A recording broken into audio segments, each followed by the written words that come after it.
దేవుని నామానికి వందనాలు. కూడి వచ్చిన మీ అందరికీ కూడా నా హృదయపూర్వకమైన వందనాలు. ఇప్పుడు కొన్ని విషయాలు మనం చూసుకుందాం. భూమి మీద మనం ప్రవేశించాం కదా, అసలు ఎందుకు భూమి మీద మనం ప్రవేశించాం, ఎందుకు దేవుడు మనల్ని భూమి మీద పెట్టారు అనేటువంటి విషయాలని ఈరోజు మనం చూద్దాం.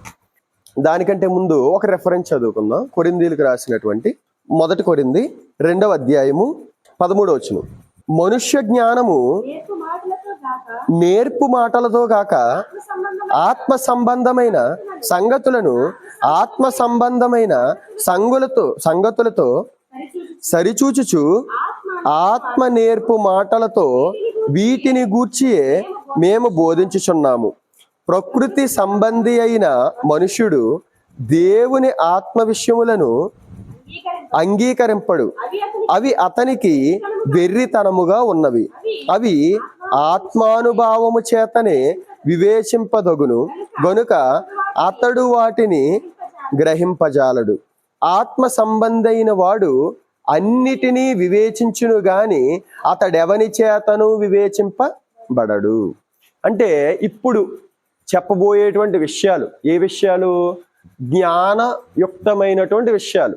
దేవుని యొక్క జ్ఞానం అంటే పైన 2వ అధ్యాయం నుంచి చూసుకుంటే మనుష్య జ్ఞానము దేవుని జ్ఞానము గురించి విడమరిచి చెప్పుకుంటూ వచ్చి మనుష్య జ్ఞానముతో చెప్పినటువంటి విషయాలు మనుష్యుడికి అర్థమవుతాయేమో కానీ దేవుని సంబంధమైనటువంటి విషయాలు ఏదైతే ఉన్నాయో ఈ విషయాలని ఆత్మ సంబంధి అయినటువంటి వ్యక్తికి మాత్రమే అర్థమవుతాయి. అంటే ఆత్మ సంబంధమైనటువంటి సంగతులు ఆత్మ సంబంధమైనటువంటి సంగతులతో సరిచూసుకుంటేనే అర్థమవుతాయి అంట. అంటే మనము అనగా మొదటగా ఏం తెలియాలి? ఆత్మ అనేటువంటి విషయం తెలిసి ఆ ఆలోచన ఏదైతే నేను అనగా ఆత్మ అనేటువంటిది బుర్రలో ముద్రేసేసుకుని అప్పుడు ఆ విధంగా ఆలోచన చేయాలంట. నేను అనగా ఆత్మ అనేటువంటి విషయం గుర్తుపెట్టుకుని అప్పుడు ఆలోచన చేస్తే తప్ప ఈ విషయాలు ఇప్పుడు చెప్పబోయేటువంటి విషయాలు అర్థం కావు. ప్రకృతి సంబంధమైనటువంటి మనుషుడికి అసలు అర్థం కావంట. ఆత్మ సంబంధమైనటువంటి వ్యక్తికి మాత్రం అర్థమవుతాయంట. మరి మనం ఆత్మ సంబంధమైనటువంటి వ్యక్తులుగా ఆలోచిస్తేనే అర్థమవుతాయి. శరీర సంబంధమైనటువంటి వ్యక్తులుగా ఆలోచిస్తే ఇప్పటి విషయాలు అర్థం కావు. అర్థమైందా? ఇంకోటి ఏం చెబుతున్నాడు 15వ వచనంలో, ఆత్మ సంబంధమైన వాడు అన్నిటినీ వివేచించును గాని అతడెవని చేతను వివేచింపబడడు. ఆత్మ సంబంధి అయినటువంటి వ్యక్తి అంట ప్రతి విషయాన్ని వివేచిస్తాడంట. వివేచించడం అంటే ఆలోచించడం. ప్రతి విషయాన్ని ఆలోచిస్తూ ఉంటాడంట కానీ అతడు ఎవని చేతను వివేచింపబడడు. అంటే ప్రతి దాని మీద ఒక అవగాహన కల్పించుకుంటాడు కానీ ఎవరి చేత ఒక ప్రశ్న అడిగించుకునే విధంగా ఉండడు. ఒకవేళ అడిగితే దానికి సమాధానం చెప్పే విధంగా ఉంటాడంట. ఎవరు? ఆత్మ సంబంధమైనటువంటి మనుష్యుడు. ఇప్పుడు ఈ విషయాలనేవి మనం ఆత్మ సంబంధమైనటువంటి విషయాలు కాబట్టి ఆత్మ సంబంధిగానే మనం ఆలోచన చేయాలి. ఇప్పటి వరకు విన్నాం కదా, విన్నటువంటి విషయాలన్నిటినీ కూడా మనస్సులో పెట్టుకుని, ఎందుకంటే నమ్మటానికి ఈ యొక్క జీవన విధానానికి అలవాటు పడిపోయినటువంటి మనం, కంటికి కనిపించేదే నిజము అని అలవాటు పడిపోయినటువంటి మనస్సు ఏదైతే ఉంటుందో ప్రకృతి సంబంధమైనటువంటి మనస్సు, వారికి ఈ విషయాలు వెర్రితనంగా ఉంటాయంట. పిచ్చోళ్ళ మాటలు, వెర్రోళ్ళ మాటలు ఆ విధంగా ఉంటాయంట. ఇంకో మాట ఉంటుంది, అదే కొరింథీయులకు రాసినటువంటి పత్రిక, దేవుని యొక్క వాక్యము నశించుచున్న వారికి వెర్రితనము గాని రక్షింపబడుచున్నటువంటి మనకు దేవుని శక్తి అంటారు. అంటే పరిశుద్ధంగా బ్రతకటానికి ఈ యొక్క మాటలనేవి మనకు ఒక శక్తిలాగా, అంటే మనకు ఒక బలములాగా ఉంటాయంట. అదే ఎవరైనా ఇలా వచ్చిన వాళ్ళు వింటున్నారనుకోండి, వెర్రి మాటలుగా వాళ్ళకి కనబడతాయంట. అర్థమవుతుందా? ఇప్పుడు మనం మెసేజ్లోనికి వెళ్ళినట్లయితే, దేవుడు ఈ భూమి మీద మనల్ని ఎందుకు పుట్టించారు, ఎందుకు ఈ భూమి మీద ప్రవేశపెట్టారు? కొంతమంది నువ్వు ఎందుకు పుట్టావురా అంటే వాళ్ళు ఏమంటారు, నేను ఐఏఎస్ అవటానికి నేను పుట్టానంటారు, నేను ఐపీఎస్ అవటానికి నేను పుట్టానంటారు. వాళ్ళకంటూ కొన్ని గోల్స్ పెట్టుకుంటారు. ఏంటి? నేను ఫలానా జాబ్ కొట్టాలి, నేను ఫలానా ఒక ఇల్లు, మంచి ఇల్లు కట్టుకోవాలి, నేను ఐఏఎస్ అవ్వాలి. వాళ్ళ జీవితం మొత్తము కూడా దేనికి పెడతారు అంటే ఈ విషయాలకే పెడతారు అన్నట్టు ఒక గోల్ పెట్టుకుంటారు. నేను మొన్న అమలాపురాన్న ఒక స్క్రీన్ గ్లాస్ వేయించుకోవడానికి వెళ్ళాను. అక్కడ ఒక కొటేషన్ రాసుకున్నాడు అనమాట ఆ సెల్ ఫోన్ బాగు చేసేటువంటి వ్యక్తి. ఏం రాసుకున్నాడంటే, మీరు అంటే కొంతమంది బంధువులు, నా బంధువులకి నా స్నేహితులకి నేను చెప్పేది ఏంటంటే, నన్ను అస్తమాటు నా దగ్గరకు వచ్చి నన్ను విసిగిస్తున్నారు, నన్ను పని చేయించుకోకుండా, అంటే నా పని నేను చేసుకోకుండా నన్ను ఇబ్బంది పెడుతున్నారు. మీరు నాకు ముఖ్యం కాదు, నాకంటూ గోల్స్ ఉన్నాయి కొన్ని, నాకు పొగరని కొంతమంది అంటున్నారంటే ఆ విషయం కూడా నాకు వినబడుతుంది. అంటే ఇక్కడ ఏం ఉండకుండా పైకి వెళ్ళిపోయి అక్కడ రిపేరింగ్ చేసుకుని ఇంకెవరిని కూడా రావద్దు పైకి అని చెప్పేస్తున్నాడు అనమాట. ఒకవేళ మీరు రావాలి అనుకుంటే నా బంధువుగా వస్తారా, నా స్నేహితుడిగా వస్తారా, మా ఇంటికి రండి, మీతో ఎన్ని గంటలైనా మాట్లాడతాను. ఇప్పుడు నేను మీతో మాట్లాడను, నన్ను మీరు డిస్టర్బ్ చేయకండి. మీకంటే నాకు నా జాబ్ అంటే వర్కే నాకు ముఖ్యం, నాకంటూ కొన్ని గోల్స్ ఉన్నాయి, దాన్ని సాధించడమే నాకు ముఖ్యం, మీరు నాకు ముఖ్యం కాదని చెప్పేస్తున్నాడు. అంటే ఎందుకు పుట్టాడు? సెల్ ఫోన్ బాగు చేస్తూ అందులో ప్రావీణ్యతగా అయిపోయి కొన్ని గోల్స్ ఉన్నాయంట. అంటే అందరికంటే బాగా చేస్తాను సెల్ ఫోన్ రిపేర్ అని చెప్పి ఆ గోల్స్ని సాధించుకోవడం కోసం మనుషులను కూడా పక్కన పెట్టేస్తున్నాడు, బంధువులను కూడా పక్కన పెట్టేస్తున్నాడు. అంటే ఈ విధంగా ఎందుకు పుట్టావురా అంటే ఈ విధమైనటువంటి ఆలోచనలు ఉంటున్నాయి.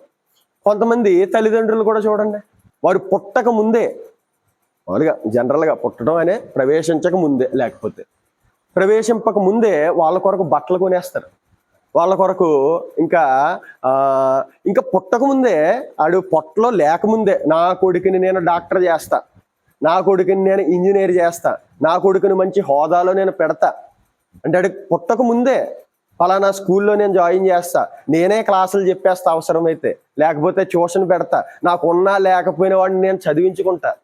అంటే ఎలా ఉందంటే ఇంకా పుట్టక ముందే, పొట్టలో ఉన్నప్పుడే ఎన్నో గోల్స్ పెట్టేస్తున్నారు.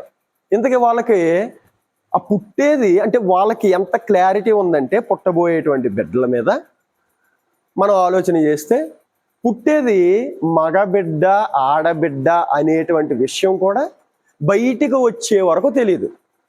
కానీ దేవునికి మన విషయం పట్ల ఎంత క్లారిటీ ఉందో తెలుసా? యాకోబు చూడండి, ఈ లోకపు తల్లిదండ్రులు ఏ విధంగా అయితే గోల్స్ పెట్టుకుంటున్నారో, మనుషులు కూడా ఏ విధంగా అయితే గోల్స్ పెట్టుకుంటున్నారో, కానీ తండ్రి విషయానికి వచ్చేటప్పటికి యాకోబు 1వ అధ్యాయము ఆయన భూమి మీద ఎందుకు ప్రవేశపెట్టేస్తున్నాడు అంటే, 1వ అధ్యాయము 18వ వచనం. యాకోబు 1వ అధ్యాయము 18వ వచనం. ఆయన తాను సృష్టించిన వాటిలో మనము ప్రథమ ఫలముగా ఉండునట్లు సత్యవాక్యము వలన మనలను తన సంకల్ప ప్రకారము కనెను. తల్లిదండ్రులకు ఏ విధంగా అయితే గోల్స్ ఉన్నాయో, వారికి ఇండివిజువల్గా ఏ విధంగా అయితే గోల్స్ ఉన్నాయో పుట్టడానికి వాళ్ళ ఆలోచన రీతి, కానీ దేవునికంటూ కూడా ఒక మనిషిని భూమి మీదకి రప్పించడానికి ఒక సంకల్పం ఉందంట. మనము ప్రథమ ఫలముగా, అంటే భూమి మీద ఉన్నటువంటి జంతువులే కావచ్చు, ఏదైనా తీసుకోండి మీరు, వాటన్నిటికంటే మనము ఎవరికి ముఖ్యం? ప్రథమ ఫలముగా ఆయన మనల్ని తన సంకల్ప ప్రకారం కన్నాడంట. అంటే ఆయనకంటూ ఒక గోల్ ఉంది, ఆయనకంటూ మన మీద ఒక ఉద్దేశం ఉంది, మన మీద ఒక ప్రణాళిక ఉంది. అర్థమవుతుందా? ఇంకా తల్లిదండ్రులకి ఏ విధంగా ఉంది? బయటకు వచ్చేంత వరకు కూడా మగపిల్ల ఆడబిడ్డ అన్నది కూడా తెలియదు. కానీ తండ్రికి ఏ విధంగా తెలుసో మనం చూస్తే, ఇర్మియా గ్రంథం, ఆయనకి మన పట్ల ఎంత అవగాహన ఉందో మనం చూస్తే, ఇర్మియా గ్రంథం 1వ అధ్యాయము, 5వ వచనం. యెహోవా వాక్కు నాకు ప్రత్యక్షమై ఎలాగూ సెలవిచ్చెను, గర్భములో నేను నిన్ను రూపింపక మునిపే నిన్నెరిగి తిని, నీవు గర్భము నుండి బయలుపడక మునిపే నేను నిన్ను ప్రతిష్ఠించి తిని, జనములకు ప్రవక్తగా నిన్ను నియమించి తిని. చాలమ్మా. ఇక్కడ ఒక తండ్రికి అంటే ఆయనకంటూ కూడా ఒక సంకల్పం ఉంది. ఆ సంకల్పములో మన మీద ఎంత అవగాహన ఉందంటే, తల్లిదండ్రులకి బయటికి వచ్చేంత వరకు కూడా క్లారిటీ లేదు. కానీ నా కొడుకుని ఇంజనీర్ చేయాలి, నా కొడుకుని డాక్టర్ చేయాలి, నా కొడుకుని ప్రయోజకం చేయాలి, మంచిదే కాదనట్లేదు. కానీ ఇక్కడ తండ్రి విషయాన్నే కనుక చూసుకుంటే, ఇర్మియా గారిని తల్లి గర్భములో రూపింపబడక మునిపే, చూడండి, గర్భములో నేను నిన్ను రూపింపక మునిపే నిన్నెరిగి తిని, గర్భములో నేను నిన్ను రూపింపక మునుపు. అంటే గర్భములో రూపించింది ఎవరు? గర్భములో రూపించింది ఆయనేనంట. అంటే తల్లి గర్భములో రూపించింది ఆయనే. ఆ రూపించక ముందు నుంచే కూడా ఒక ప్రణాళిక ఉందంట. చూడండి, అదే మాట కదా. గర్భములో నేను నిన్ను రూపింపక మునిపే నిన్ను ఎరిగితే నువ్వెవడో నాకు తెలుసు, నువ్వు ఇర్మియా అని నాకు తెలుసు, నువ్వు వచ్చిన తర్వాత ప్రవక్తగా ఉండాలని నాకు తెలుసు, నువ్వు ప్రవక్తగా ఉండాలి అని నిన్ను గర్భములో రూపించాను. పిండముగా మాంసపు ముద్దగా ఉన్నటువంటి నీకు నిజంగా అబార్షన్ అయిన వాళ్ళకి చూడండి, ఇంత ముద్ద ఉంటుంది. అది చూస్తే ఆ పిండం ఎంత ఉంటుంది అంటే ఇంత మాంసపు ముద్ద కింద ఉంటుంది, ఇంత ఉంటుంది. కానీ దానికి రూపాన్ని ఇస్తున్నాడు ఆయన. దేనికి? మాంసపు ముద్దగా ఉన్న దానికి రూపాన్ని ఇచ్చి ఆ రూపాన్ని తల్లి గర్భంలో ప్రవేశింపజేసినప్పుడు ఒక అవగాహన ఉందంట. ఆ ప్రవేశింపక ముందు కూడా ఒక అవగాహన ఉందంట. తర్వాత భూమి మీదకి ఎందుకు పంపిస్తున్నాడు? జనములకు ప్రవక్తగా ఉండటానికి పంపిస్తున్నాడంట. అంటే ఎంత క్లారిటీ ఒక మనిషి పట్ల దేవునికి ఉందో చూడండి. ఎంతో క్లారిటీ ఉంది. మన పట్ల కూడా ఆయనకు ఒక క్లారిటీ ఉంది. భక్తులు వాళ్ళు గుర్తించారు. ప్రస్తుత కాలంలో 850 కోట్ల మందిలో కొంతమంది మాత్రమే గుర్తించగలుగుతున్నారు, ఆయనకంటూ నా పట్ల ఒక ప్రణాళిక ఉంది, ఆ ప్రణాళిక ప్రకారముగానే నేను ముందుకు వెళ్ళాలి అని కొంతమంది మాత్రమే గుర్తించగలుగుతున్నారు. అర్థమవుతుందా? ఇప్పుడు మనం కొన్ని విషయాలను చూసుకుంటే ఏంటా ప్రణాళిక? ఇర్మియా గారి పట్ల ప్రణాళిక మనం చూసాం. జనములకు ప్రవక్తగా మనందరి పట్ల ఆయనకున్నటువంటి ప్రణాళిక ఏంటి? ఎందుకు మనల్ని ఈ భూమి మీద ఆయన ప్రవేశింపజేశాడు? ఆయనలో ఉన్నటువంటి మనల్ని అనేక తండ్రుల గర్భాల ద్వారా ఈ భూమి మీదకి ఆయన ఎందుకు తీసుకొచ్చాడో మనం చూద్దాం. ఎందుకు తీసుకొచ్చాడంట? ప్రసంగి గ్రంథం 1వ అధ్యాయము 13వ వచనం. ఆకాశము క్రింద జరుగునది అంతటిని జ్ఞానము చేత విచారించి గ్రహించుటకై నా మనస్సు నిలిపితిని. వారు దీని చేత అభ్యాసము నొందవలెనని దేవుడు మానవులకు ఏర్పాటు చేసిన ప్రయాసము బహు కఠినమైనది. అంటే ఎందుకు ఈ భూమి మీద దేవుడు మనిషిని ప్రవేశపెట్టాడు అంటే, మనల్ని ప్రవేశపెట్టాడు అంటే అభ్యాసము కొరకు ప్రవేశపెట్టాడంట. అభ్యాసము పొందవలనని. అభ్యాసం అన్న దానికి పుట్టినోట్లో చూడండి ఏముంది? శిక్షణ పొందాలి అని దేవుడు మనల్ని ఏం చేశాడంట? ఈ భూమి మీద పుట్టించాడు, సృష్టించాడు, ప్రవేశపెట్టాడు. శిక్షణ. ఇప్పుడు శిక్షణ అనగానే మనం ఏం చూస్తాం? కోచింగ్ సెంటర్లు మనకు కనబడతాయి. అంటే ఈ భూమి మీద కోచింగ్ సెంటర్లు మనకు కనబడతాయి. ఈ కోచింగ్ సెంటర్లో ఏం చెబుతారంటే, ఏమి ఇస్తారు అంటే శిక్షణ ఇస్తారు. దేనికి శిక్షణ ఇస్తారు? వాడు ఏదైతే గోల్ ఉందో, వాడికంటూ గోల్ ఉంటుంది కదా, ఆ గోల్కి శిక్షణ అనేది ఇస్తారు. ఆ శిక్షణ ఎలా ఉంటుంది? కొంచెం కష్టంగానే ఉంటుంది. ఇక్కడ శిక్షణ కూడా ఏంటంట? బహు కఠినమైనది అంటున్నాడు ఆయన. అంటే చాలా కష్టమైనటువంటి శిక్షణ ఎవరు తీసుకోవాలి? మనిషి తీసుకోవాలి. మనిషి ఆ శిక్షణలో ఏం చేయాలి? సర్టిఫికెట్ సంపాదించుకోవాలి. ఇప్పుడు మనం జనరల్గా చూసుకుంటే ఈ చదువు విషయంలో కోచింగ్ సెంటర్లు ఉంటున్నాయి. అయితే డాక్టర్ కావచ్చు, లేకపోతే మొన్నయో జరిగినాయి ఏంటి, గ్రూప్ 1, గ్రూప్ 2, లేకపోతే డిఎస్సి, వీటికి శిక్షణ తీసుకుంటారో ఆ శిక్షణలో పాస్ అవుతే ఏమిస్తారు? సర్టిఫికెట్ ఇస్తారు. ఆ సర్టిఫికెట్ పట్టుకుని ఎక్కడికి వెళ్ళినా మనకి ఏమిస్తారు? జాబు ఇస్తారు. అంటే నేను ఈ జాబ్కి అర్హుణ్ణి అని చెబుతారు అన్నమాట. ఆ విధంగా జరుగుతుంది. ఇప్పుడు మన యొక్క శిక్షణలో కూడా మనము ఒక సర్టిఫికెట్ సంపాదించుకోవాలంట. మనము సర్టిఫికెట్ సంపాదించుకుని ఆ సర్టిఫికెట్ దేవునికి చూపించాలన్నమాట. ఇంతకీ ఈ సర్టిఫికెట్ ఏంటి? ఈ శిక్షణ ఏంటి? ఈ శిక్షణని దేవుడు ఎప్పుడు పెట్టాడు? లేదా ఈ సర్టిఫికెట్ని ఎప్పుడు ఆయన క్రియేట్ చేశాడు? అంటే పలానా సర్టిఫికెట్, ఇప్పుడు కొన్ని సర్టిఫికెట్లు ఉంటాయి, పలానా డిఎస్సి సర్టిఫికెట్, వాళ్ళు కొన్ని ప్రిపేర్ చేసేసి అప్పుడు ఏం చేస్తారు? నోటిఫికేషన్ వదులుతారు. ఆ తర్వాత అందులో శిక్షణ ప్రావీణ్యత అయిన తర్వాత వాళ్ళకంటూ ఒక ఎగ్జామ్ పెడతారు. ఎగ్జామ్ పెట్టిన తర్వాత ఆ సర్టిఫికెట్కి అర్హుడు ఎవడైతే ఉన్నాడో, బాగా చదివినవాడు, ఏంటి దానికి అర్హత సంపాదించుకుని ఆ సర్టిఫికెట్ ద్వారా ఆ జాబ్ అనేది కొడతాడు.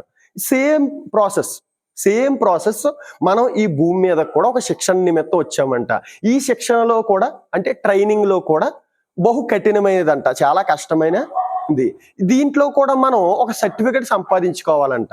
ఏంటి ఆ సర్టిఫికెట్ అని చూస్తే, ఈ సర్టిఫికెట్ సంపాదించుకోవాలని దేవుడు ఎప్పుడు అనుకున్నాడు అని మనం చూస్తే చూడండి, ఎఫెసీయులకు రాసినటువంటి పత్రిక 1వ అధ్యాయము, ఎఫెసీయులకు రాసినటువంటి పత్రిక 1వ అధ్యాయము 6వ వచనం. ఎట్లనగా తన ప్రియుని యందు తాను ఉచితముగా మనకు అనుగ్రహించిన తన కృపాతిశయము చదువమ్మ. కృపామహిమకు కీర్తి కలుగునట్లు తన చిత్త ప్రకారమైన దయా సంకల్పము చొప్పున యేసుక్రీస్తు ద్వారా కుమారులనిగా స్వీకరించుటకై మనలను ముందుగా తన కోసము నిర్ణయించుకొని మనము తన ఎదుట పరిశుద్ధులమును నిర్దోషులునై ఉండవలెనని జగత్తు పునాది వేయబడక మునిపే ప్రేమ చేత ఆయన క్రీస్తులో మనలను ఏర్పరచుకొనెను. అంటే ఆయన ఒక సంకల్పం అనుకున్నాడంట. అదే కదా పైన మనం చూస్తే 6వ వచనంలో 2వ లైన్ చూడండి, లేదా ఫస్ట్ నుంచే చూద్దాం. ఎట్లనగా తన ప్రియుని యందు తాను ఉచితముగా మనకు అనుగ్రహించాడంట. తన కృపామహిమనకు కీర్తి కలుగునట్లంట. తన చిత్త ప్రకారమైన అంటే ఇష్ట ప్రకారముగా దయా సంకల్పము చొప్పున అంటే ఒక సంకల్ప ప్రకారముగా యేసుక్రీస్తు ద్వారా తనకు కుమారునిగా స్వీకరించుటకై మనలను ముందుగా తన కోసము నిర్ణయించుకుని మనము తన ఎదుట పరిశుద్ధులమును నిర్దోషులునై ఉండవలెనని జగత్తు పునాది వేయబడక మునుపే ప్రేమ చేత ఆయన క్రీస్తులో మనలను ఏర్పరచుకొనెను. అంటే ఈ సర్టిఫికెట్ ఇవన్నీ కూడా ఎప్పుడు నిర్ణయం జరిగింది అంటే, జగత్తుకి పునాది వేయబడక మునిపే ఆయనకంటూ ఏముందంట, ఎట్లనగా తన ప్రియుని యందు తాను ఉచితముగా మనకు అనుగ్రహించాడంటే జీవితాన్ని, తన కృపామహిమునకు కీర్తి కలుగునట్లు. ఎందుకు ఈ జీవితాన్ని ఇచ్చాడంటే తన కృపామహిమునకు కీర్తి కలగాలి. ఆయనకంటూ మన ద్వారా ఏమి రావాలి, కీర్తి రావాలి, మహిమ రావాలి. ఇప్పుడు యోబు గారి ద్వారా ఏమొచ్చింది, యోబు గారి ద్వారా అపవాది దగ్గర దేవునికి ఏమొచ్చింది, కీర్తి వచ్చింది. నా కుమారుడైనటువంటి యోబు సంగతి నువ్వు ఆలోచించితివా, అతడు యథార్థవంతుడు న్యాయవంతుడు అని చెబితే ఊరకనే అలా ఉన్నాడా అని చెప్పేసి చాలా అక్కడ ప్రాసెస్ జరుగుతుంది. ఈ ప్రాసెస్ అంతట్లో కూడా ఎవరు విన్ అయ్యారు, ఎవరు గెలిచారు? యోబు ఎవరిని గెలిపించాడు? సాతానికి లొంగిపోకుండా, శరీర ఆశలకు లొంగిపోకుండా ఎవరిని గెలిపించాడు ఆయన? అంటే ఆయన జీవితం పట్ల ఏం కలిగింది, కీర్తి కలిగింది. అలాగ ఒక మనిషి జీవితం పట్ల కీర్తి కలగాలి అని, కీర్తి కలుగునట్లు తన చిత్త ప్రకారముగా అంటే ఇష్టపడ్డాడు ఆయన. ఒక మనిషి ద్వారా నేను కీర్తి సంపాదించుకోవాలి, నా బిడ్డలు నాకు, ఇప్పుడు ఎవరైనా బిడ్డలు ప్రయోజకులు అయ్యారనుకోండి, ఇప్పుడు మొన్న ఎవరో రైతంట, అతను తినక ఏం చేశాడు, ఆ బిడ్డను చదివించుకున్నాడు. ఇప్పుడు నెలకి 3 లక్షల జీతం అంట, 3 లక్షల జీతం. అంటే ఆ రైతుకి ఏం కలిగింది, తన బిడ్డ పట్ల బిడ్డని బట్టి ఏం కలిగింది, కీర్తి. అందరి దృష్టిలో ఒక గొప్పోడిగా మిగిలిపోయాడు, కీర్తి కలిగింది. దేవునికి కూడా అదే విధంగా నాకంటూ కొంతమంది కుమారులు కావాలి, నాకు ఇష్ట ప్రకారముగా వారు నాకేం చేయాలి, నాకు కీర్తి రప్పించాలి అని అనుకుని ఏం చేశాడంట, ఇష్ట ప్రకారముగా దయా సంకల్పము చొప్పున యేసుక్రీస్తు ద్వారా తనకు కుమారులుగా స్వీకరించుటకై మనలను ముందుగా తన కోసము నిర్ణయించుకున్నాడంట. ఫలానా మేరీ రావాలి, అనేక మంది ఏమైపోయినా అదే శుక్ర కణాలుగా రాలిపోయినా మేరీ రావాలి, పుష్పలత రావాలి, సత్యనారాయణ రావాలి, సురేష్ రావాలి, అజయ్ రావాలి, సతీష్ రావాలి, రామకృష్ణ రావాలి. వీళ్ళందరి ద్వారా నాకు కీర్తి కలగాలి, వీళ్ళందరిని బట్టి నాకు మహిమ రావాలి అని కోరుకున్నాడంట. వీళ్ళందరిని బట్టే కదా 850 కోట్ల మంది భూమి మీద ఉంటే ఇప్పుడు ఎవరైతే ప్రవేశించారో వారందరిని బట్టి కూడా ఆయన కోరుకున్నాడంట. కోరుకుంటే ఆ తర్వాత కింద మనం చూసుకుంటే మనలను ముందుగా తన కోసము నిర్ణయించుకుని మనము తన ఎదుట పరిశుద్ధులమును నిర్దోషులనై ఉండవలెనని జగత్తు పునాది వేయబడక మునిపే ప్రేమ చేత ఆయన క్రీస్తులో మనలను ఏర్పరచును. అంటే జగత్తుకి పునాది వేయబడక మునిపే మనమంటూ ఏ విధంగా ఉండాలనుకున్నాడు ఆయన, పరిశుద్ధత అనేటువంటి సర్టిఫికెట్. నిర్దోషత అనేటువంటి సర్టిఫికెట్. ఈ రెండు కూడా మనం సంపాదించుకోవాలి మన జీవితంలో అని దేవుడు ఏం చేశాడు, ఈ భూమి మీద మనల్ని ప్రవేశపెట్టాడు. అది ఎప్పుడు జరిగిందో తెలియదు. కుమారులుగా స్వీకరించుటకి నాకంటూ కొంతమంది కుమారులు కావాలని అంట. ఇప్పుడు స్టార్టింగ్ నుంచి మనం వస్తే, ఇది స్టార్టింగ్ నుంచి ఒక అర్థమయ్యేలా మీకు చెప్తాను చూడండి. తిమోతికి రాసినటువంటి పత్రిక చదవండి, 1 తిమోతి. ఇప్పటివరకు మనం చెప్పుకున్నదంతా ఓవరాల్గా మనం చెప్పుకుంటే 1 తిమోతి 6:16. ఇదంతా ఎప్పుడు జరిగింది? జగత్తు పునాది వేయబడక మునుపు జరిగింది. అప్పుడు దేవుడు ఏ విధంగా ఉన్నాడో మనం చూద్దాం. 16, సమీపింపరాని తేజస్సులో ఆయన మాత్రమే వసించుచు అమరత్వము గలవాడై ఉన్నాడు. చాలమ్మ. సమీపింపరాని తేజస్సు అంట. మనం వెనక్కి వెళ్ళిపోయాం. ఎక్కడికే? మనం భూమి మీద లేము. సృష్టి లేదు అంటే ప్రకృతి ఏది కూడా లేదు అంటే ఈ భూమే లేదు, భూమిలో మనుషులు లేవు, పరలోకములో దేవదూతలు కూడా లేరు. దేవుడు ఎలా ఉన్నాడంట? సమీపింపరాని తేజస్సులో ఆయన మాత్రమే వసించుచు. అంటే ఉంటున్నాడు. వసించడం అంటే ఉండటం. అంటే ఆయన మాత్రమే ఉంటున్నాడంట. సమీపింపరాని తేజస్సులో ఆయన ఉన్నాడంట. ఆయన ఉన్నప్పుడు ఏం జరిగింది అంటే అమరత్వం గలవాడిగా ఉన్నాడంట. అంటే ఆయనకి చావు కానీ పుట్టుక కానీ చావు కానీ అంటే స్టార్ట్ ఎండ్ లేనటువంటి ఒక వ్యక్తిగా ఉన్నాడంట. వ్యక్తిగా ఉన్నప్పుడు ఆయనకంటూ మనసులో ఒక ఆలోచన వచ్చిందంట. అదే ఎఫెసీయులకు రాసినటువంటి పత్రికలు చదువుకున్నాం. తన చిత్త ప్రకారముగా ఉచితముగా దయా సంకల్పము చొప్పున కొంతమంది కుమారులు కుమార్తెలు నాకు కావాలి అని ఆయన మనసులో అనుకున్నాడు. ఆత్మీయంగా అర్థం చేసుకోండి.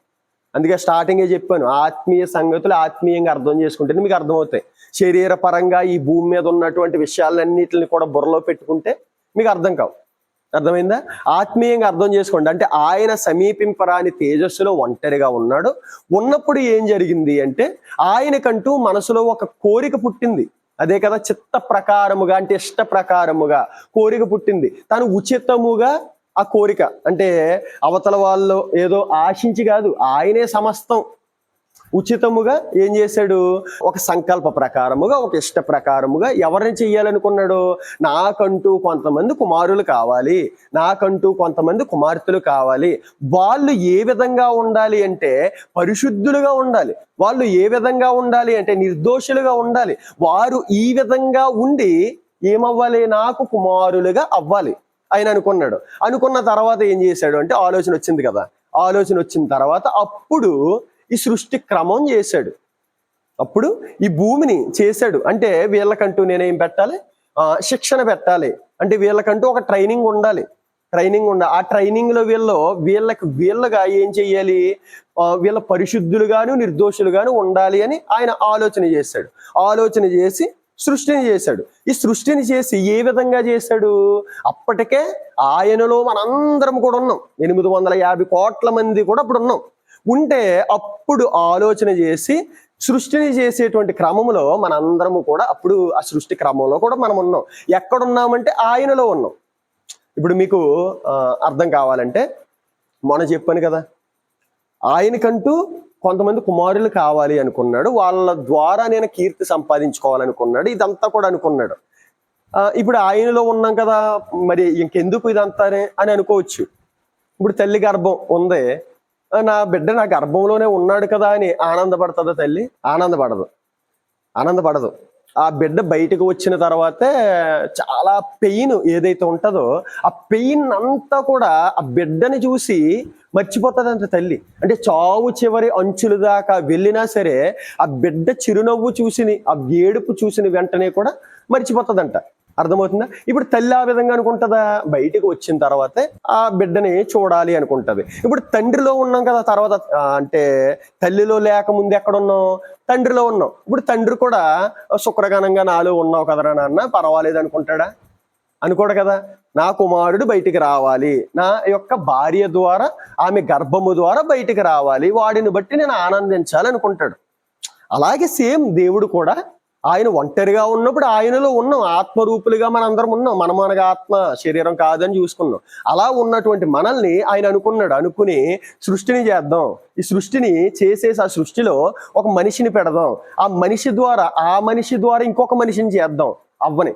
ఆదాముని చేసి ఆదాము ద్వారా అవ్వని చేద్దాం, వీళ్ళిద్దరి ద్వారా అనేక మంది సంతానాలను పుట్టిద్దాం. ఆ తర్వాత వీళ్ళందరూ కూడా ఏమవ్వాలి? పరిశుద్ధులుగా, నిర్దోషులుగా తిరిగి నా దగ్గరికి రావాలి అనుకున్నాడు ఆయన.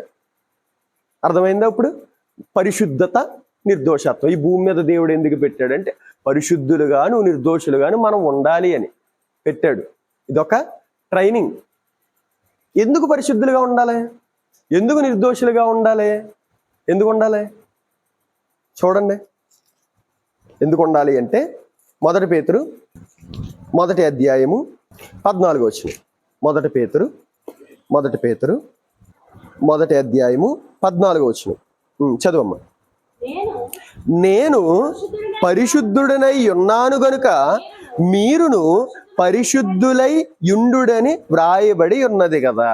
ఎందుకు ఉండాలి మనం పరిశుద్ధులుగా అంటే మన ఆత్మలకి తండ్రి అయినటువంటి దేవుని యొక్క క్యారెక్టర్ ఏంటో తెలుసా? పరిశుద్ధుడు ఆయన పరిశుద్ధుడు. నేను పరిశుద్ధుడిగా ఉన్నాను కాబట్టి నా పిల్లలు కూడా పరిశుద్ధులుగా ఉండాలి. ఇప్పుడు నిజంగా మనం ఈ భూమి మీద తండ్రుల కోసం ఆలోచన చేద్దాం. వాడు పనికిమాలినుడు అయినప్పటికీ, తాగుబోతు అయినప్పటికీ, వాడు కుమారుణ్ణి తాగుబోతుగా ఉండటానికి ఇష్టపడతాడా? వాడు ఒకవేళ వ్యభిచారి అయినప్పటికీ నా కొడుకు వ్యభిచారిగా ఉండటానికి ఇష్టము అని ఆ తండ్రి అంటాడా?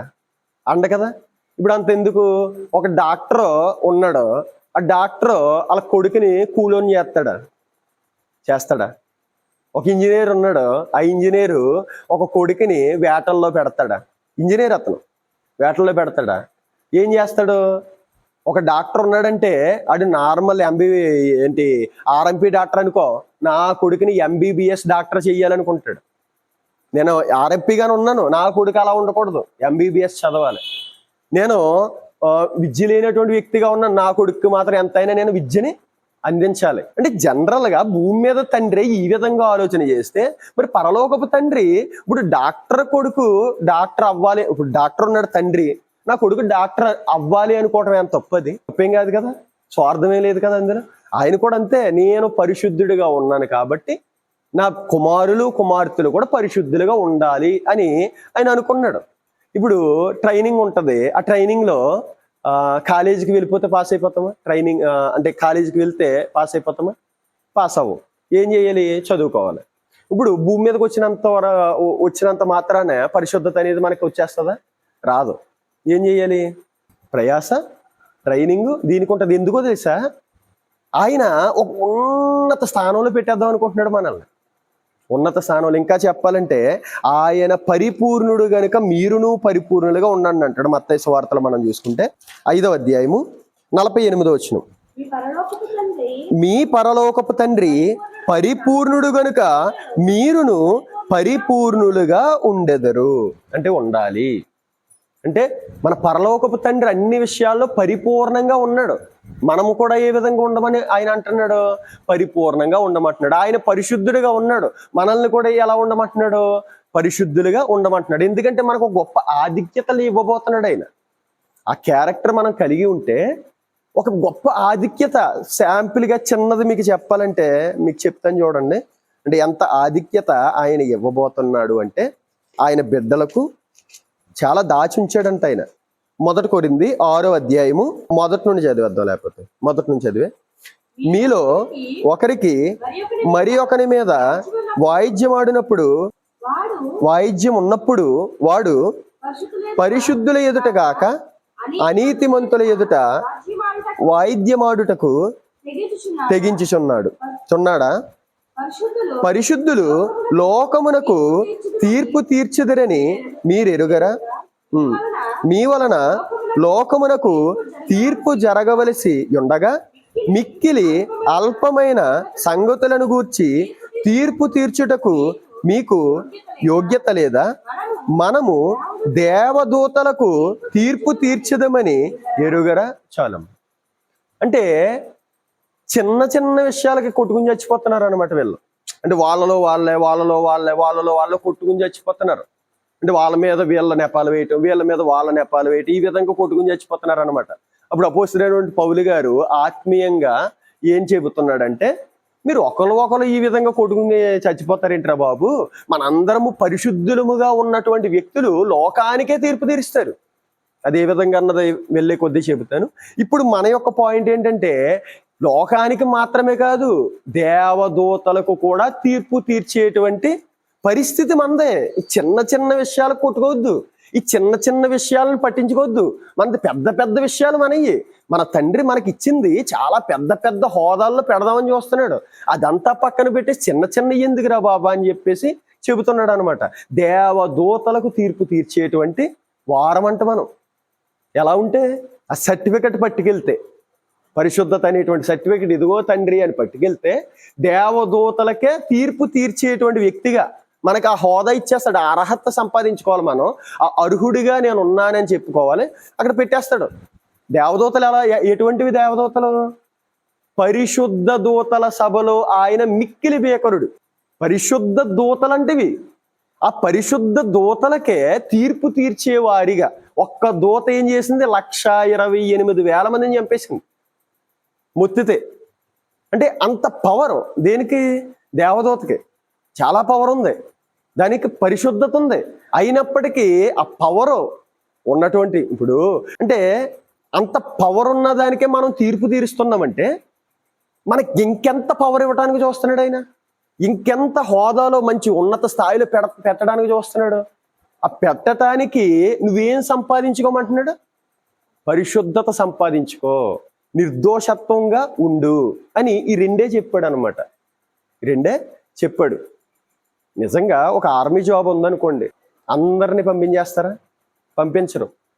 ఎవడైతే ఆ జాబ్కు అర్హత సంపాదించుకుంటాడో, ఆ ట్రైనింగ్లో ఎవడైతే నిలబడతాడో, ఆ యొక్క ఎగ్జామ్లో ఎవడైతే పాస్ అవుతాడో, అంటే ఈ లోకపరంగా ఒక చిన్న జాబుకే ఎంత ప్రయాసపడిపోతున్నాం మనం. ఆ జాబు కొంచెం జీవితాంతం ఉంటుందా? అంటే జీవితం మొత్తం మీద ఇంకా అదే స్టాండర్డ్గా ఉంటుందా? ఉండదు. ఈ ఆర్మీలో అవుతే రిటైర్మెంట్ రావచ్చు, లేకపోతే ఆ ఆర్మీలో అవతల వాడిని చంపేటువంటి క్రమంలో ఈడే చచ్చిపోవచ్చు. అంటే ఇంత చిన్న చిన్న విషయాల్లోనే ఇంత అంటే చాలా దారుణంగా ఉంటుందంట. చిన్న ముఖం మీద కావచ్చు, ఇంకా రకరకాల ప్రైవేట్ పార్టీలో ఏదైనా చిన్న ఇబ్బంది ఉన్నా మొత్తం పక్కన పెట్టేస్తారంట. రన్నింగ్ ఇంత దూరం పరిగెట్టాలంట. ఆ తర్వాత మనం చూసుకుంటే భుజం మీద ఒక 40 కేజీలు 50 కేజీలు బస్తా వేసుకుని ఇక్కడ నుండి రావులపాలెం అంత దూరం పరిగెట్టాలంట వారానికి ఒకసారి. అంటే ఇదెందుకు వాళ్ళకి ట్రైనింగ్? ఎత్తు ప్రదేశాల్లోకి దూకాలంట. అది ఎందుకు ట్రైనింగ్ అంటే, ఎవడైనా అవతల వాడు వచ్చి మన స్నేహితుడిని గాయపరిచేసాడు అనుకో, ఇప్పుడు ఆడిని విడిచిపెట్టకుండా భుజం మీద వేసుకుని పరిగెట్టాలన్నమాట. అందుకు ముందుగానే బరువు తగిలించి పరిగెట్టించడానికి ఆ ట్రైనింగ్ అనమాట. వాడు ఆరితేరిపోవాలి, ఆ బరువు ఈజీ అయిపోవాలి వాడికి అని చెప్పి చాలా కఠినంగా ఉంటుందంట ట్రైనింగ్. ఆ ట్రైనింగ్లోనే పరుగులెట్టుకుని వచ్చేసిన వాళ్ళు చాలా మంది అంట. ఎగ్జామ్లో పాస్ అయ్యి ట్రైనింగ్కి నిలబడకుండా తిరిగి వచ్చేసిన వాళ్ళు చాలా మంది అంట. అర్హత ఆ సర్టిఫికేట్ సంపాదించుకోవాలి, అప్పుడే దానికి ఎలిజిబిలిటీ. అలాగే మనము కూడా పరిశుద్ధత అనేటువంటి సర్టిఫికేట్ సంపాదించుకోవాలి. ఇప్పుడు దేవుడు మనల్ని అంటే అందరినీ కూడా పరిశుద్ధులు ఉండమంటున్నాడు కదా. అందరినీ మంచి వాళ్ళనే పుట్టించవచ్చు కదా, చెడ్డోళ్ళని కూడా ఎందుకు పుట్టించాడు మరి ఆయన? అంటే ఆయన భవిష్యత్తు తెలుసు కదా. భవిష్యత్తు తెలిసిన ఆయనకి అందరినీ మంచి వాళ్ళనే పుట్టించవచ్చు కదా, మరి చెడ్డోళ్ళని కూడా ఎందుకు పుట్టించాడు? ఆదాము అవ్వ తప్పు చేస్తారని తెలుసు కదా, మరి ఆ పండు ఎందుకు వేసాడు ఆయన అని మనం చూసుకుంటే, అవును నిజం, ఆయనకి సమస్తము కూడా తెలుసు. 139వ కీర్తన మనం చూసుకుంటే ఆయనకి సమస్తం తెలుసు. చూడండి ఒకసారి 139 మొదటి నుండి. యెహోవా, నీవు నన్ను పరిశోధించి తెలుసుకొని ఉన్నావు. నేను కూర్చుండుట నేను లేచుట నీకు తెలియను. నాకు తలంపు పుట్టక మునిపే నీవు నా మనసు గ్రహించుచున్నావు. నా నడకను నా పడకను నీవు పరిశీలన చేసి ఉన్నావు. నా చర్యలన్నిటినీ నీవు బాగుగా తెలుసుకొని ఉన్నావు. యెహోవా, మాట నా నాలుకకు రాక మునిపే అది నీకు పూర్తిగా తెలిసి ఉన్నది. వెనకను ముందును నీవు నన్ను ఆవరించి ఉన్నావు. ఇంకా కిందకు చూసుకుంటే చాలా విషయాలు ఉంటాయి. అంటే దేవుడికి తెలుసు, ఆయనకి భవిష్యత్తు కూడా తెలుసు, మన విషయాలు ప్రతిదీ కూడా ఒక తలంపు మనకు పుట్టక మునిపి ఆ తలంపు ఏంటి ఆయనకి తెలుసంట. మనం కూర్చుండుట, లేచుట, పడుకొనుట, ఆ పడుకునేటువంటి నైట్లో మనకే తెలియదు. ఏం తెలీదు? నేను ఎన్నిసార్లు గోడిగా పడుకున్నాను, ఎన్నిసార్లు బోల్తగా పడుకున్నాను, ఎన్నిసార్లు వెలకత్తరగా పడుకున్నాను, ఎన్నిసార్లు అటు తిరిగాను, ఎన్నిసార్లు ఇటు తిరిగాను అని పడుకున్న మనకే తెలియదు. నిద్రట్లు ఎటు తిరుగుతాం మనకే తెలియదు. కానీ ఆయనకి తెలుసంట. మనం పడుకునుట ఏ విధంగా పడుకుంటున్నామో తెలుసంట. మాకు ఒక ఆలోచన రాకముందే, ఇప్పుడు మీరు అందరు ఇక్కడ ఉన్నారా? ఉన్నారు. వాక్యం వింటున్నారు. వాక్యం కోసమే ఆలోచించే వాళ్ళైనా అందరూను. అంటే స్టార్టింగ్ దగ్గర నుండి చివరి వరకు వాక్యం కోసం ఆలోచన చేస్తున్నారు మీరు? అంటే వాక్యం మీద శ్రద్ధ పెట్టుకున్నారా? ఈ లోపు ఒక్కొక్క ఆలోచన, బయట ఆలోచన వచ్చేసి ఉంటుంది. మీకు బయట ఆలోచన ఖచ్చితంగా వచ్చేసి ఉంటుంది. ఇక్కడ ఇది వింటున్నారు, ఆ ఆలోచన కూడా ఆలోచన చేస్తున్నారు. మరలా ఆలోచనని మార్పేసి, అంటే ఆ ఆలోచన పక్కన పెట్టి మరలా కొంచెంసేపు వాక్యం వింటున్నారు. వినే టైంలో మరలా పక్కకే ఆలోచన వెళ్ళిపోతుంది. ఇప్పుడు మీకు ఆ ఆలోచన ఏమొచ్చిందో నాకు తెలియదు, కానీ మీకు ఆ ఆలోచన ఏమొచ్చిందో కూడా ఆయనకి తెలుసు. అర్థమైందా? అంతగా తెలుసు కదా మరి ఆయనకి. మరి అందరినీ మంచోళ్ళనే పుట్టించవచ్చు కదా, పరిశుద్ధులనే పుట్టించవచ్చు కదా, పాపుల్ని ఎందుకు పుట్టించాడంటే చూద్దామా? రెఫరెన్స్ చూద్దాం. ప్రసంగి 3వ అధ్యాయము 18వ వచనం. కాగా తాము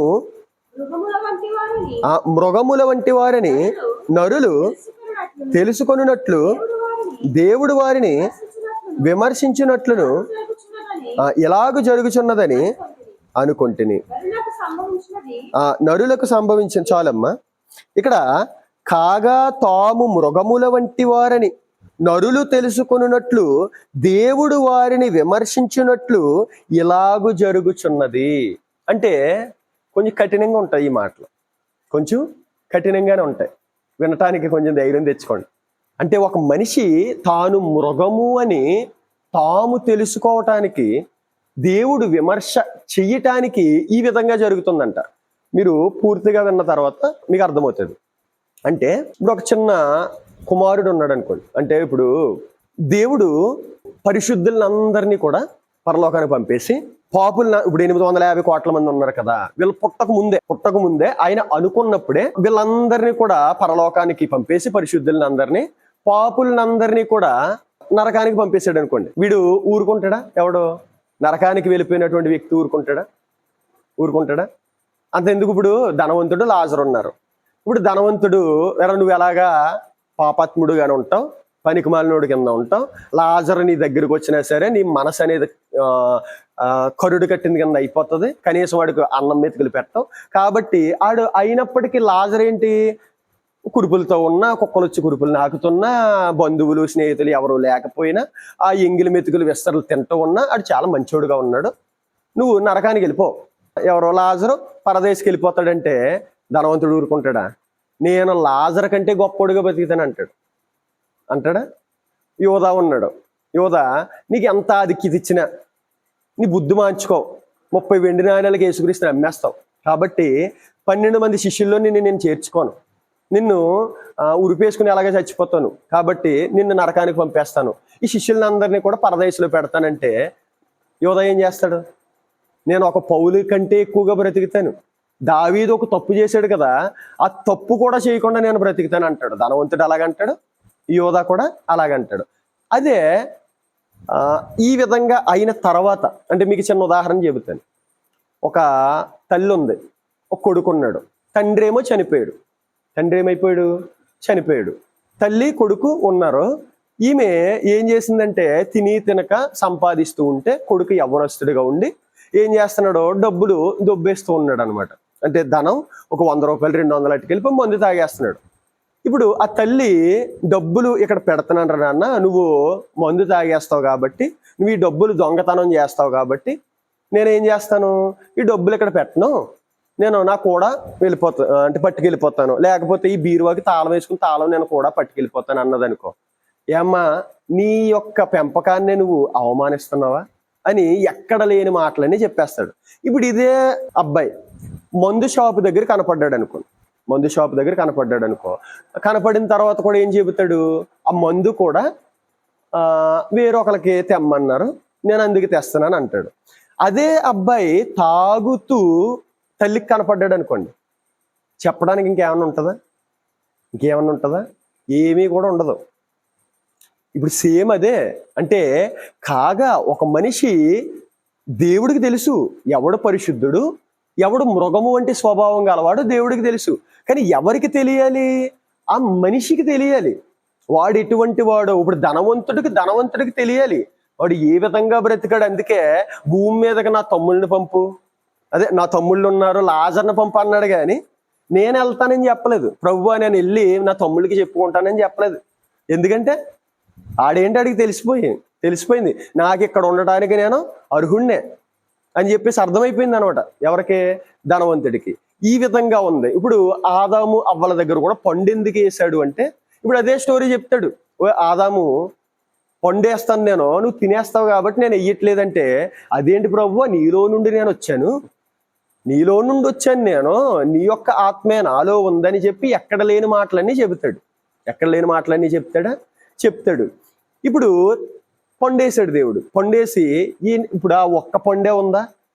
సమస్తమైనటువంటి చెట్లనేసి సమస్తమైనటువంటి పళ్ళు ఉన్నాయి. తినేవాడు కూడా ఎవడలేడు. ఎవడైనా చిన్న కుర్రాడేటి రాడేటి కొట్టుకుని పట్టుకెళ్ళిపోయేవాడు కూడా ఎవడలేడు. వాళ్ళ ఇద్దరే ఉన్నారు కదా. అయినప్పటికీ ఆ పండునే ఏం చేశాడు? ఆదాము అవ్వ ద్వారా తినేశాడు. ఇప్పుడు ఆ తర్వాత అయినా తప్పు ఒప్పుకుంటున్నాడా? తర్వాత కూడా తప్పు ఒప్పుకోవట్లేదు. ఇప్పుడు ఏం చేశాడు? ఆదాము ఏం చేశాడు అంటే తప్పు చేసి పక్కవాడి మీదకి నెట్టేస్తున్నాడు. ఆదాము ఏం చేశాడు? నువ్వు నాకు ఇచ్చావు కదా, ఈ స్త్రీయే ఏం చేసింది? పండిచ్చింది. అంటే తప్పు నాది కాదు నీదే అని దేవుడినే కదా, నువ్వు నాకు ఇచ్చావు కదా స్త్రీ అంటే ఎవరు తప్పు చేసినట్టు? దేవుడే తప్పు చేసినట్టు. ఇప్పుడు స్త్రీ కూడా ఏం చెబుతుంది? నన్ను సాతాను మోసపుచ్చింది, పామే నన్ను మోసపుచ్చింది. ఆ పాముని చేసింది ఎవరు? దేవుడే. మరలా దేవుడి మీదే నెట్టేస్తున్నారు. అంటే తప్పు చేసి ఒప్పుకోలేనటువంటి స్వభావం. ఇప్పుడు ఆదాము ఎటువంటి స్వభావం కలిగినటువంటి వ్యక్తో ఆదాముకి తెలియాలి. అవ్వ ఏ విధమైనటువంటి స్వభావం కలిగినటువంటి వ్యక్తి అవ్వకి తెలియాలి. ఇంకా చెప్పాలంటే పండే వేయకపోతే ఎందుకంటే నాకు ఎగ్జామ్ పెట్టారు అన్నట్టు ఉంటది ఇది. అంటే ఇప్పుడు ఎగ్జామ్ ఎందుకు పెడతారు? ఎవడు ప్రతిభావంతుడు? ఇప్పుడు అందరినీ నన్ను ఆర్మీలో పంపించవచ్చు కదండి, నన్ను లాయర్ చేసేవచ్చు, నేను డాక్టర్ అయిపోతాను, నన్ను డాక్టర్ చేసేయండి మీరు. నాకు ఎగ్జామ్ పెడితే నేను ఫెయిల్ అయిపోతాను, నాకు ఎగ్జామ్ ఏమీ పెట్టొద్దు, నేను కాలేజీకి వస్తాను, ఆ తర్వాత కాలేజీ మధ్యలో సినిమాలకి వెళ్తాను, నన్ను ఏం చేసేయండి? డాక్టర్ చేసేయండి, 100 మందిని చంపేస్తాను రోజుకి. అంతే కదా జరుగుతుంది. ఇప్పుడు అంటే పండు ఎందుకు వేసాడు అంటే వాడేంటో వాడికి తెలియాలి, ఆదాము ఏంటో ఆదాముకి తెలియాలి. ఇప్పుడు ఇంకా దేవుడు ఏం చెబుతున్నాడంటే ఒక రెఫరెన్స్ చూపిస్తాను చూడండి. 1 కొరింథీ 10:23 అన్ని విషయముల యందు నాకు స్వతంత్రము కలదు గాని అన్నియు చేయదగినవి కావు. అన్నిటి యందు నాకు స్వాతంత్రము కలదు గాని అన్నియు క్షేమాభివృద్ధి కలుగజేయవు. చాలమ్మా. అంటే దేవుడు ఏం చేశాడు అంటే అన్ని విషయముల యందు స్వాతంత్రం ఇచ్చాడు, కానీ అన్నియు చేయదగినవి కాదు. దేవుడు స్వాతంత్రం ఇచ్చేశాడు. ఆపేయవచ్చు కదా, ఆదాము పండు తింటుంటే ఆపేయవచ్చు కదా అంటే ఆపడైనా. ఎందుకు ఆపడు? ఆపితే మనం మనుషుల లెక్క కాదు, మనుషుల లెక్క. ఇప్పుడు రోబో లెక్క అనమాట. మనం రోబోకి ఏం చేస్తాం? ఒక ప్రోగ్రాం పెడతాం, ఆ ప్రోగ్రాం ప్రకారమే అది చెయ్యాలి. కానీ మనిషికి ఏం చేశాడు? స్వేచ్ఛ ఇచ్చాడు. ఆదాముకి స్వేచ్ఛ ఇచ్చాడు. పండు తినే అవకాశము ఆదాముకు ఉంది, తినకుండా అంటే అవ్వ చేతికి ఇచ్చినప్పుడు పండు తినే అవకాశం ఉంది. దేవుడు ఇది తినొద్దు అన్నాడు. ఇవన్నీ చెట్లు కాదా, ఇవన్నీ మొక్కలు కాదు, ఇవన్నీ పండ్లు కాదు, ఆ పండే నీకు కావాలా అని చెప్పేటువంటి అవకాశం ఉంది, కానీ చెప్పలేదు. అన్నీ క్షేమాభివృద్ధి కలుగు చేయవు. ఇప్పుడు మనకి కూడా ఈ యవ్వన కాలం ఉంది కదా, ఈ యవ్వన కాలంలో అమ్మాయిలు వెనక తిరిగేటువంటి అవకాశం ఉంది, ఈ యవ్వన కాలంలో దేవుని కాడి మోసేటువంటి అవకాశం కూడా ఉంది. అన్నిటి యందు స్వాతంత్రాన్ని ఇచ్చేసాడు దేవుడు. ఈ స్వాతంత్రం ఇచ్చేటువంటి టైంలో నువ్వు అమ్మాయిలు వెనకే తిరుగుతూ కాలాన్ని వ్యర్థం చేసుకుంటున్నావా, లేకపోతే దేవుని కాడి మీద వేసుకుని ఆ కాడిని మోస్తూ వెళ్తున్నావా? ఈ క్రమం ఏదైతే ఉందో ఈ క్రమంలో ఏం జరుగుతుందో తెలుసా? ఈ క్రమంలో వెళ్ళేటువంటి క్రమంలో నువ్వు ఎటువంటి వాడువో నీకు తెలిసిపోద్ది, నీవు ఎటువంటి దానివో నీకు తెలిసిపోద్ది. అంటే ఒక సన్నివేశం ఏదైనా మన జీవిత కాలంలో సన్నివేశం చూడండి, ఆ సన్నివేశంలో వెనక్కి తగ్గేటువంటి అవకాశం మన చేతిలోనే ఉంటుంది. అది చెయ్యకూడదన్నా అది చెయ్యాలి అన్న ఆ టైంలో చేసేసామనుకో, అంటే మంచోడుగా ఉంటున్నావా నువ్వు మృగముగా ఉంటున్నావా? ఇంకా దేవుడు అడిగేటువంటి పని ఏమి లేదు. అంటే ఆయన విమర్శ దినమందు మనం ఏమంటాం, నన్ను ఎందుకు నరకానికి వేసామని అడగకూడదు. ఎందుకంటే మనమేంటో మనకి తెలియాలి. నేను మృగముగా ఉన్నానా, మనిషిగా ఉన్నానా, ఈ పరిస్థితుల్లో నేను ఏ విధంగా నిలబడుతున్నాను, ఈ పరిస్థితిని ఏ విధంగా ఎదిరిస్తున్నాను. భూమి ఇచ్చాడు కానీ పక్కవాడు భూమిని కోరుకున్నాడు, అటువంటిప్పుడు ఏమవుతాడు? మృగం అవుతాడు. భార్యనిచ్చాడు, భర్తనిచ్చాడు, ఏం చేస్తున్నారు? వ్యభిచారం చేస్తున్నారు. ఏమవుతాడు? ఆ టైంలో ఏమవుతాడు? మనిషిగా చచ్చిపోయి మృగంగా బ్రతికేస్తాడు. అంటే ఆ టైంలో వాడికి వాడే మృగము నేను అని చెప్పేసుకుంటున్నాడు. ఇప్పుడు చాలా మంది మృగాలు ఉన్నారు భూమి మీద. భర్తను చంపేసి ప్రియుడిని చూశాను, ఈ మధ్యలో తెగ వచ్చేస్తున్నాయి. ప్రియుడితో కలిసి భర్తను చంపేసింది. అంటే ఏ విధంగా మారిపోయింది? మృగం. మనిషిలా లేదు, మనిషి లక్షణాలు లేవు, మృగపు లక్షణాలు వచ్చేసాయి. అంటే నేను మృగాన్ని అని విమర్శ దినమందు తిరిగి ఎందుకు నరకంలో వేసావు ప్రభు అంటాకేమీ లేదు. ఈవిడికే తెలిసిపోద్ది. కాగా తాము మృగములమని తాము తెలుసుకొనున్నట్లు ఒక భూమిని చేశాడు, ఆ భూమిలో శిక్షణను పెట్టారు. పరిశుద్ధంగా బ్రతకాలన్నా మన చేతిలోనే, పాపులుగా ఉండాలన్నా మన చేతిలోనే పెట్టేశాడు. ఆయన పెట్టేశాడు. అన్నిటి యందు స్వాతంత్రం ఇచ్చేశాడు. కానీ అన్నీ కూడా చేయదగినవి కాదు అన్నాడు. అన్నీ కూడా క్షేమాభివృద్ధి కలుగు చేయు అని చెప్పేశాడు. అర్థమవుతుందా? ఈ క్రమంలోనమాట నిజంగా ఎంత దారుణంగా ఉన్నారంటే 10th క్లాస్ చదివే పిల్ల, 10th ఇంటర్, మరి 10th, తల్లిని ప్రియుడితోటి చంపించేసింది.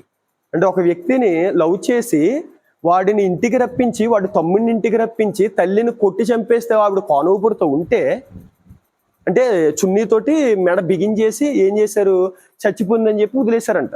వదిలేస్తే ఆ తర్వాత మరలా కాళ్ళు కొట్టుకోవడం చూసిందంట కూతురు. కాళ్ళు కొట్టుకోవడం చూసి మరలా ఫోన్ చేస్తే వాళ్ళు పక్కన సుత్తుంటే సుత్తించుకుని అదే నెత్తి మీద అది బాధిస్తే అప్పుడు చచ్చిపోయింది. అంటే ఆ టైంలో ఆమె ఏ విధంగా మారిపోయింది? మృగముగా మారిపోయింది. ఇప్పుడు మన విషయాల్లో కూడా సేమ్. ప్రతి విషయంలో మీరు చెక్ చేసుకోండి. ఈ విషయంలో నేను మనిషిలా ఉన్నానా, ఈ విషయంలో నేను మృగములా ఉన్నానా, అర్థమైపోద్ది. అన్నిటి ఈ విషయంలో స్వాతంత్రం ఉంది, కానీ అన్నీ చేయదగినవి కావు. ఇంకా మనకి చూసుకుంటే ఇంకొక రెఫరెన్స్ చూపించి నేను ముగించేస్తాను. ప్రసంగి 11:9. ప్రసంగి 11:9. యవ్వనుడా నీ యవ్వనమందు సంతోషించుము, నీ యవ్వన కాలమందు నీ హృదయము సంతుష్టిగా ఉండనిమ్ము. నీ కోరిక చొప్పున నీ దృష్టి యొక్క ఇష్టము చొప్పున ప్రవర్తించుము. అయితే వీటన్నిటిని బట్టి దేవుడు నిన్ను తీర్పులోనికి తెచ్చునని జ్ఞాపకముంచుకొనుమని. లేత వయస్సును నడిప్రాయమును గతించిపోవును గనుక నీ హృదయములో నుండి వ్యాకులమును తొలగించుకొనుము, నీ దేహమును చెరుపు దాని తొలగించుకొనుము. చాలా క్లారిటీగా ఆయన చెప్పేశాడు. యవ్వనుడా నీ యవ్వన కాలమందు నీ ఇష్టం వచ్చినట్టుండు, కానీ వీటన్నిటిని బట్టి ఒక తీర్పు ఉంది. నువ్వు మృగముగా ఉంటావా, మనిషిగా ఉంటావా, ఉండు, నీ ఇష్టం. కానీ తీర్పు ఉంది. మృగముగా ఉంటే ఒక రకమైన తీర్పు ఉంది, మనిషిగా ఉంటే ఒక రకమైన తీర్పు ఉంది. పరిశుద్ధత అనేటువంటి సర్టిఫికెట్ ఉంటే ఒక పొజిషన్లో ఉంటావు. నేను పాపిని అనేటువంటి సర్టిఫికెట్ సంపాదించుకుంటే ఒక పొజిషన్లో ఉంటావు. నా తండ్రి దేవుడు అని బ్రతికితే ఒక పొజిషన్లో ఉంటావు. నా తండ్రి అపవాది అని బ్రతికితే ఒక పొజిషన్లో ఉంటావు. అందుకే కదా మీరు మీ తండ్రి ఏగో అపవాది పిల్లలు అంటారు యేసుక్రీస్తు ప్రభు పరిచయాల్ని సద్దుకాయల్ని చూసి. అర్థమవుతుంది. ఇంకా ఇంకొక రెఫరెన్స్ మనం చూసుకుంటే మత్తయి సువార్త 25వ అధ్యాయము 46వ వచనం, చివరి వచనం. వీరు నిత్య శిక్షకును నీతిమంతులు నిత్య జీవమునకును పోవుదురు. వీరేంటి? నిత్య శిక్ష ఒకటి ఉంది, నిత్య జీవము ఒకటి ఉంది. మనిషిగా ఉంటే నిత్య జీవము, మృగముగా ఉంటే నిత్య శిక్ష. ఇంకొక రెఫరెన్స్ మనం చూసుకుంటే యెహెజ్కేలు గ్రంథం చూడండి. యెహెజ్కేలు గ్రంథం 18:24. అయితే నీతిపరుడు తన నీతిని విడిచి పాపము చేసి దుష్టులు చేయు హేయ క్రియలన్నిటినీ ప్రకారము జరిగించిన ఎడల అతడు బ్రతుకునా?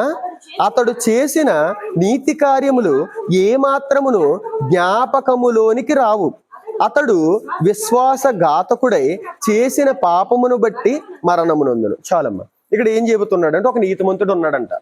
ఈ నీతిమంతుడు ఏం చేశాడు? చాలా విషయాల్లో నీతిగానే ఉన్నాడంట. చూడండి, అయితే నీతిపరుడు తన నీతిని విడిచి పాపం చేస్తే, అంటే చాలా విషయాల్లో నీతిగా ఉన్నాడు కానీ ఒక విషయంలో మాత్రం పాపం చేశాడు.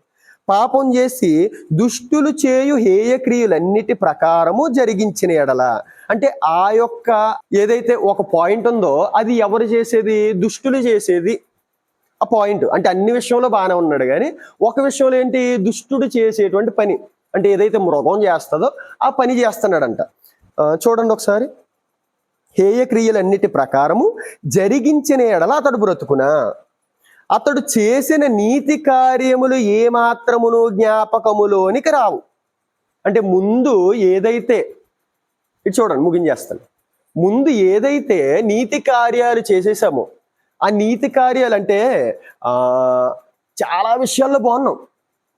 ప్రతి వ్యక్తి కూడా చాలా విషయాల్లో కొంతమంది బాగుంటారు కానీ ఏదో ఒకటి ఉంటుంది, ఆ ఒక్క విషయంలోనూ తప్పిపోతూ ఉంటారు, ఆ ఒక్క విషయంలోనూ దేవునికి దూరం అయిపోతూ ఉంటారు. అది యవ్వన కాలంలో అమ్మాయా, లేకపోతే సెల్ ఫోనా, లేకపోతే ఒక వ్యభిచారం లాంటిదా, లేకపోతే ఒక ఏమంటారు దాన్ని మోహపు చూప, ఏదో ఒకటి మనిషిలో ఉంటుంది.